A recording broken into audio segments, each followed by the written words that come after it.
Hi, everyone. We are the opening panel for day 2, and as the moderators mentioned, we're showing up with a great panel today. The topic of this panel is is called the green transition and Denmark's future in it. So Denmark has always been a leader in sustainability. I think for the past 20, maybe 30 years, there's always been some element of it, whether it's policy-driven or it's entrepreneurship or industrial companies like Vestas or Ørsted making the transition. Actually, Ørsted is the first brown to green transition for an oil and gas company in the world, which is very impressive. The government has always been forward-looking. They've allocated 25 billion kroners to a green transition, or Green Futures Fund, as they call it. And the ambitions have been very, very clear. The global climate action ambitions of Denmark are to increase global climate ambitions, to reduce global GHG emissions, strengthen focus on climate adaptation and sustainable development, shift financial flows and investments from brown to green, and lastly, collaborate with the private sector on green solutions. So to talk about that in a few different areas with the panel today, we have Marianne. As mentioned before, she's the managing director and partner at Boston Consulting Group. She's the country head for Denmark as well, and she focuses specifically on digital and sustainable transformation. Then we have Nima, founder of Blue Lobster. It's a platform disrupting the fishing industry by helping sustainable fishermen sell their catches at a fair price. And lastly, Martin, who is the CEO of Loon, which is a heat pump company. We hear about the energy crisis right now and the degasification process. Whether we like to or not, the gases aren't flowing anymore, so heat pumps are the way to go, and Martin is the guy to call for that. He's also a climate activist, so he has a lot to say about this. So all three very strong and important voices in the sustainability space. But starting domestically here in Denmark, how do we get to our own net zero goals? Marianne? Say it again. How do we get to our own net zero goals? Yeah. Denmark has put forward a very great ambition. It were when we launched our ambition for 2030 and 2050, it were the most ambitious country on the earth. And we have also taken great steps forward, especially in the energy sector with heat and electricity. I know you will challenge that, and I look forward to it. But we still have two major areas where we have not really moved, and that is within transportation. Actually, transportation CO2 emission has increased since 1990, which is the baseline year. Not because transportation has become less green, but because we are transporting ourselves and goods more and more and more, and maybe even the digital revolution has been part of expanding all of the transportation, because we are more and more online shopping, more and more online services commitment, but beneath that there is a very physical world that needs to be moved around. The second area, which is one Nima to some extent represent, is the food industry, agriculture, culture. Denmark has a long tradition in that. It's the last 150 years we have been known as an agriculture country, but still we have not really made the transition into green agriculture. So transportation and agriculture is the two missing links in how to reach our goals. Those are the big ones. Nima? Yeah, I just have to echo I work within the food space, so of course I'm thinking agriculture. I'm thinking about our food production systems, and I think we have also a cultural challenge here, because we're going through this green transition, and as Marianne said, we have a culture of being a food-producing nation. And what does it mean that we have to actually convert a non-sustainable industry in many different sectors and many different types of operations into a green one? That's really difficult. Like, one thing is the technological challenge, and the new technologies have to be developed, deployed, tested, and shown to be commercial. But there's also kind of a cultural thing where we go in and we have to convince people that they need to change their entire businesses that they've been running maybe profitably for generations.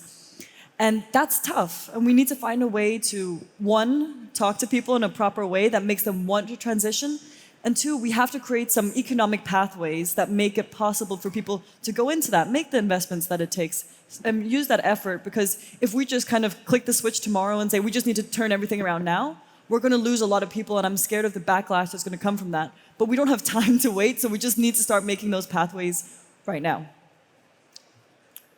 Yeah, I think we need to start with a reality check.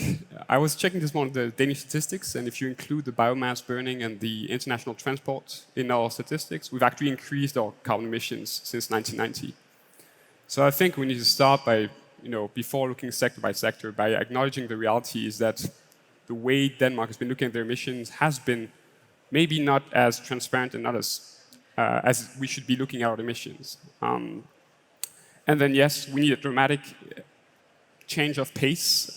We need to go much, much faster across all the sectors, being the agriculture sector, the transportation, the energy sector as well. I mean, we've mostly in Denmark replaced coal by biomass, which is a solution, but not all countries will be able to do the same. We import a lot of wood pellets from other countries, and that's just not sustainable.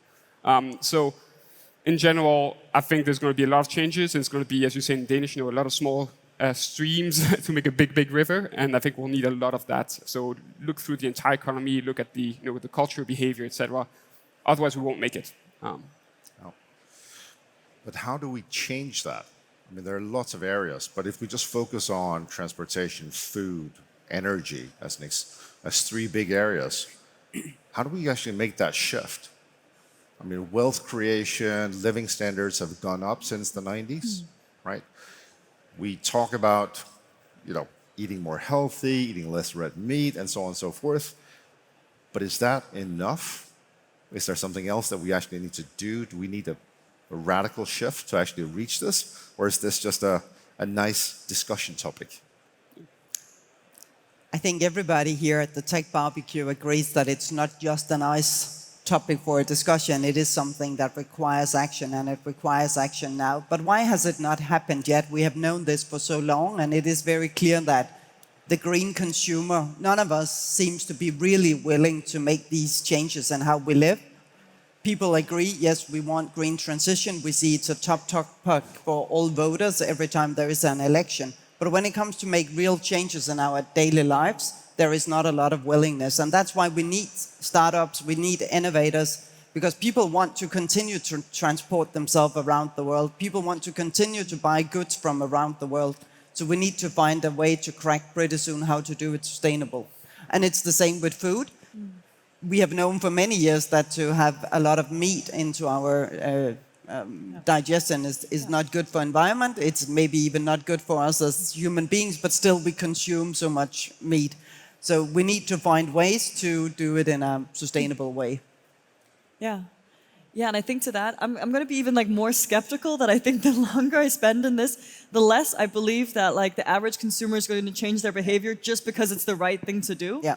And I think we need to create, at Blue Lobster, that's what we're trying to do. We believe that we have to come in with a sustainable product that is competitive on all other parameters. It has to be better in, equally or better in quality. It has to be the same price. I have honestly lost faith in that we're going to have this transition fueled by people going out and paying more for organic or more for all these different things. Yeah. We need to get business models down to a point where the sustainable choices are actually also the economic choices and the convenient choices, because people aren't really willing to make those convenience sacrifices in their daily lives. So I think that's definitely a focus. But is this, I'll give you the next question. I just wanted to comment on that, because is this a pricing question? Is this a policy question? I'll give you one example. I was listening to this podcast with Matt Orlando, the chef at Amas, who was talking about the price of salmon. That if you walk down to your supermarket and get salmon, you'll get it at, 150, 200 kroners a kilo, whereas the true cost of trawling that salmon to the environment is far greater. But that's not accounted for. So is there a capitalistic solution to this? That's Martin. Almost too easy. I've been fighting very hard the last couple of years for a high carbon tax in Denmark, because that's the only, for me, rational way to go about it. I completely agree with you, Nima. I don't see, having worked 4 years in climate tech now, I don't see any way that consumers will pick a green product if it's just 1 euro more expensive than the less sustainable alternative. So, and what you see is that historically regulation has driven most of the changes. So, the reason why we have so much more EV now is, of course, Elon Musk has done his part on Tesla, but it's also very much driven by the EU Commission's regulation on how much emission can come per kilometer. And we see that the same in Denmark. The reason why we move to biomass is that biomass is calculated as carbon neutral in the UN statistics, and then the cheapest way to move from coal to something else is just to go to biomass immediately. So I think that we'll have to accept that regulation, and much, much harder regulation, will be the key. And by the way, it will also open the doors for very successful companies, right? So I believe that if you're in climate tech or any, not necessarily climate, could also be anything regarding sustainability, you need to pay very close attention to regulation. And if regulations don't go your way for whatever reason, it's going to be super, super, super tough to get demand, to get capital, etc. No, I fully agree. I think we need to accept much harder and much faster regulation here. And we have seen over the last 50 years how it is changing behavior, both of consumers, but of course also of the companies. Beyond that, I would add there is also a value chain perspective here. In BCG, we looked across all of the consumer goods, whether it's food or cars or clothing. And actually, the price tag for completely sustainable production is only 2 to 7% for your car, for your furniture, for your clothing. But the different parts of the value chain, this is not distributed equal. And those that are at the very bottom of the value chain, that's where all of the expenses lie. So those that are making cement, although they are making steel, they are looking into 100% increases of their cost, although it's in the final consumer good is only 3 to 7%. So there is also a need for a new business model across the value chain. Yeah. But if I can just follow up on that, you, from a BCG perspective, you obviously advise corporate leaders, you advise politicians, and so forth. What's the feedback from them? Are they susceptible to these things? That more regulation is actually needed. We need to price things in a more transparent way. We need to price the externalities at the risk of losing customers. What's the feedback from the market? I think there is a reason why the changes were fastest and earliest in the energy sector. And that's because it was very much public owned, so governmental owned industry. Secondly, it was pretty far away from the consumers, and by that also the voters who had to make daily changes to their lives. When we see when it comes, for example, to meat, we have seen in the Danish political scene, we have seen a party like Enhedslisten is saying we need to reduce, I think we're 50% by 2030 for meat consumption. And then it's becoming really, really close to voters, and there are also politicians, you could say, of course, becomes much more scared of touching it. So I think there is a reason why transition happened, because transition in the energy sector was not easier or more difficult than in the agriculture sector. It was just governmental owned, and it was further away from the consumers and by that the voters. Now, we shift gears a little bit and talk about the role of technology in this, because we hear that a lot, that technology is needed to make this transition. Nima, you're founder of a technology business. Right. How do you feel about technology as part of the solution? Yeah, I definitely think it's part of the solution. I think we can do things now that we couldn't do 10, 15 years ago, 5 years ago for some technologies. I obviously think that technology has a really, really big role to play in this. I think kind of a different side of the regulation spot is that we need to make sure that we have a society where we can actually test new solutions. And here I think we actually have a lot of regulations that can trip up new startups, that make it really difficult to launch a new company and test something new, because our laws aren't, they're not keeping up, right? Like new technologies are coming all the time, new business models. You saw what happened when Uber tried to come in here. Just that's just a new business model even, right? It's not really, not trying to say anything, but it's not like novel technology in itself. It's a platform kind of like us. But the whole thing that you're trying new things can really be hindered by the amount of legislation we have in Denmark. And I actually see that in the startup community. A lot of people aren't innovating because they're scared of breaking the law. And it's not laws that, I have all respect for laws, of course, but some of them are really silly. I can tell you a really, really quick example from our case. So we connect fishermen directly with local consumers. And the big problem we had in Copenhagen was there was nowhere to cut the fish. So the restaurants, 70% of our customers are restaurants, and we were trying to get all the local fish into their kitchens. Now, with low staff, they didn't have time to actually cut all the fish.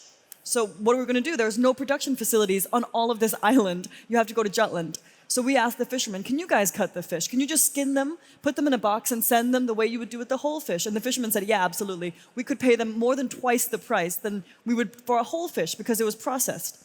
We made a quick test. We tested it with the restaurants. The chefs were amazed because they had processed fish within 24 hours of landing. Whatever, great success case, awesome. And right when we're about to roll it out to all the harbors, we get told by the food ministry that this is legal because then we have to register every single vessel as an independent factory.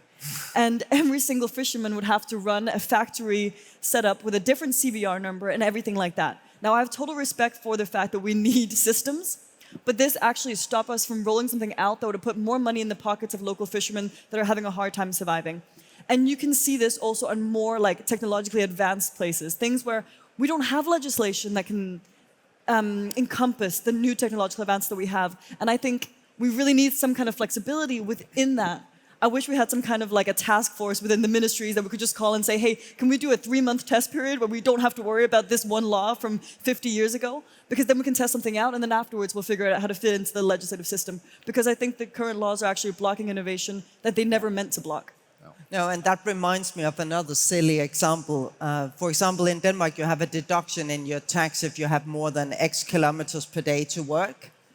And that is, of course, made in the industry society where you wanted to create mobility of the workers. But today, why don't we give that tax deduction for days where you work from home? Then we would actually subsidize those that are not doing a lot of transportation footprint. So I think it's not because laws are stupid. They are just made in another time and for other reasons. But they are, of course, we're almost intensifying people for having long drives to work instead of intensifying people for working from home. So I think it's why technology is moving faster than regulation. I'm a bit contrarian with regards to technology. We need to reduce globally our emissions by 50% before 2030 to keep below the 1.5 degree mark, which is not going to happen, but let's keep talking about that one anyways.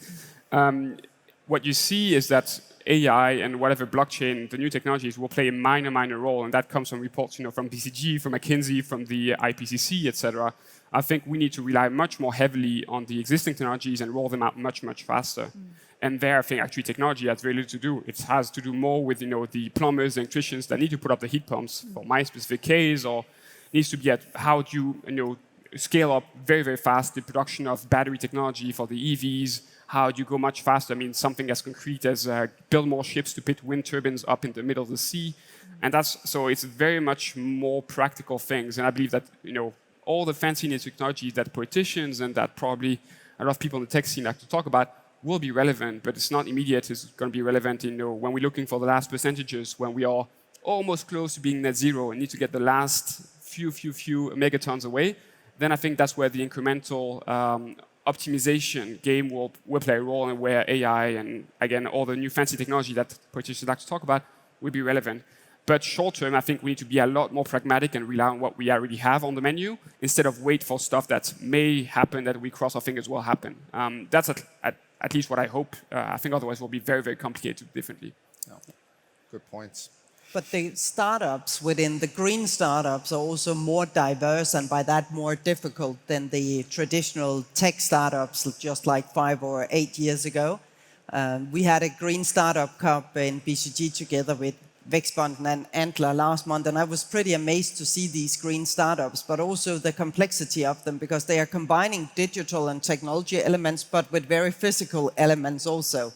So it's either food production or it's ingredients for creams or how to do new kitchens in the future and stuff like that. And that is putting together capabilities from areas that are not used to being in a startup setting like this, but from much more traditional industry. So you need to bring diversity of competences together to make the green startups, which you don't do for the tech startups. I agree. Yeah. Yep. And I think that's super important that investors also kind of get that, because I think everyone's looking for the blitz scaling that we had in like these technological solutions. Yeah. just a short generation before our cohort of founders, right? And even the two of us, we're here at TechBBQ, we're talking about technology. You do heat pumps, I do fish. Like we have men on the ground as well, physically moving stuff. So we're not like the classical blitz scaling Facebook model. But I also agree with what's being said. And that also means that the startups 10 years ago was all about reaching global reach within, everybody was talking about Angry Birds that came out in 93 days, I think it were, or something like that. Whereas the startups of this era is much more local and grounded in physics. So it's a very different parameter, and investors, as you say, and people need to understand that as soon as it's green transition, then there is a physical dimension to it, which is very different. Yeah, I agree. Yeah, very good. In today's world, with the energy crisis, with increasing rates, higher inflation, pending recession, war, where does sustainability rank in this world? Is it an opportunity, or do you feel other things are crowding it out? I think it's quite clear. I mean, the solution to our problems are getting more sustainable and going even faster towards cleaner source of energy specifically, right? So if we had a lot more wind power, a lot more nuclear power, a lot more sun power, I mean, we would not be in the situation that we are today, right? So, I mean, for whatever reason, I mean, I don't care if it's for climate reason or for energy independence or whatever, we need to put more, cleaner energy sources. And thus, I don't know if consumers will feel it that it's getting greener. The consequence and the solution to our current issues is not getting more coal, getting more oil, getting more gas. It's moving even faster than we expected to do. And we can see the pain of doing that right now, right? If you're dependent on sources which are unstable, which are expensive and getting more expensive by the day, or located in places where maybe you're not super good friends with the dictators running these places, maybe you want to run away from these things and focus on what good things are to do. Again, green energy, energy efficiency, and these kind of things. So again, I see that as a huge opportunity for, especially startups in the on the energy side, definitely. And I think if we take a little history lesson into it and look back on the crisis of the last 100 years, some of the most biggest and innovative companies has always been created on the backside of a major crisis. Today, it's 14 years ago that Lehman Brothers were collapsing, so it's like a memory day for crisis. And out of that came companies like Uber or Amazon Publishing or Instagram or Pinterest. You could take World War I and II. Out of those wars came some of the industry companies of Europe for last century. So I think crises are always maybe looking like they will be a burden for the transition we're in, but history shows it's always an acceleration of it. Yeah, that's a good point. And that's certainly how we think about it at Summa Equity as well. There's actually, I mean, on a historical context, there's a reason Denmark is one of the leaders in energy efficient building materials. It's because of the 70s. So we'll see what comes out of this crisis. Last question before we go to a couple of questions from the audience. If we look more outwards, what's Denmark's role in a global context? We've talked about sort of how Denmark can get to our own net zero goals. What's our role to play in the broader context? We're a small country. Us getting to net zero can be a good example, but it doesn't really move the needle.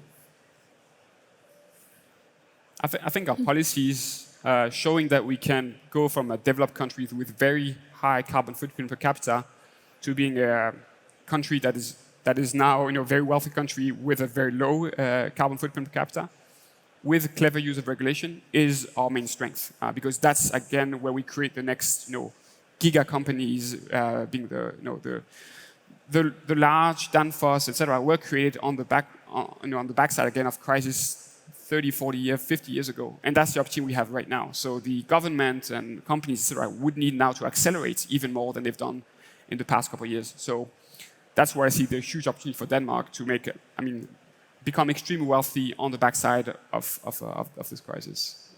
And of course, I I agree with that. I think we should be front runners in it, and I think we need to be a little bit humble as well, because we're not. I mean, we want to be the front runners. We want to be the guys who can show off and lead the way and inspire others, but we're like not quite there yet. And sometimes we talk as if we are.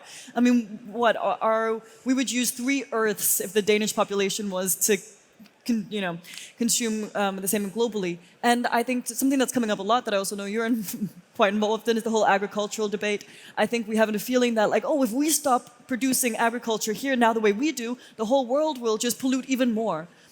But I don't think we have a really good understanding of where we are competitively in terms of how green we are. Like, yeah, we're better than like Mozambique or something like that, but we're not necessarily better than our surrounding countries. And I think we need to take a moment, be humble about it, and then get ambitious. And we want to be in front, we want to lead the way, but we also need to have some humbleness in where we are today. Yeah. And I also agree. I think we were role modeling the transition of the energy systems out of the inventions made, especially in wind in the 70s, based on the last energy crisis. This time we need to do the same, and I would like to point to agriculture.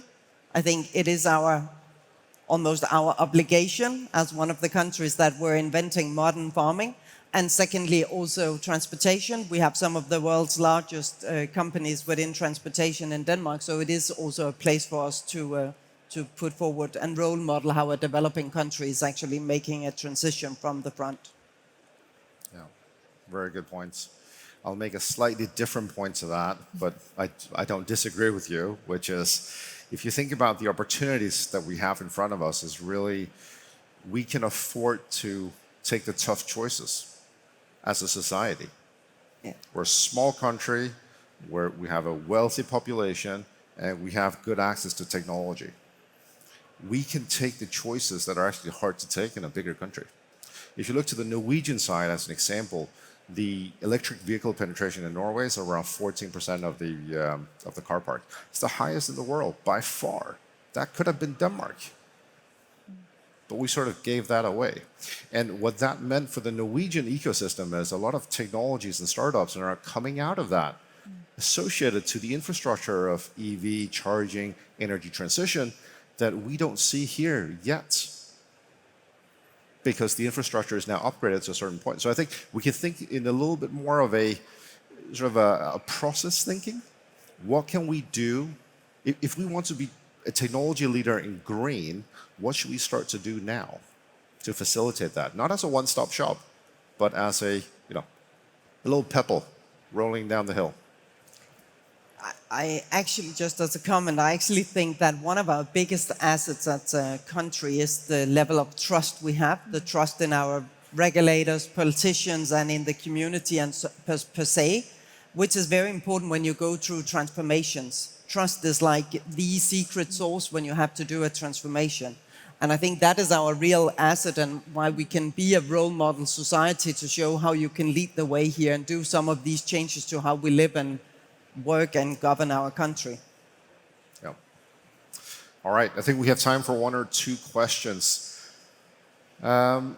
Should we do the first one? Can we afford to price CO2 emissions but not other natural resources or public goods? Is it more of a public governance crisis than a climate one? I think very short. I mean, all the inefficiencies in the market, so things are not priced in. So when you don't price in externalities, being carbon emissions or local pollution, whatever, is a problem. It means that people can free ride and the society takes the burden, right? So I mean, the easier it is, I mean, it's quite easy to tax again coal, gas, oil. More difficult to tax agricultural sector, for example.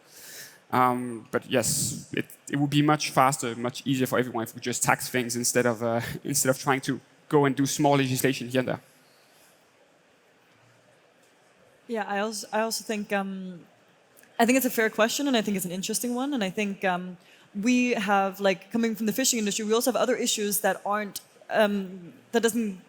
it's not part of the CO2 issue, right? Like, we have a biodiversity crisis. We don't, unless you start calculating all the CO2 that's left when you pull out the bottom of the ocean, the CO2 that's released there, that's not really in calculations right now. So if you don't do that, how do you calculate, like, destruction of nature in that sense? So it's a good question about yeah, just kind of taking CO2 and being like, this is the one thing. To be honest, I don't have a better solution right now, so I feel like it's a good place to start. It's something that probably will move, hopefully will move the industry. Great. And I'm told very kindly that we're out of time. So thank you very much to the panel for a good discussion. I hope you all enjoyed it.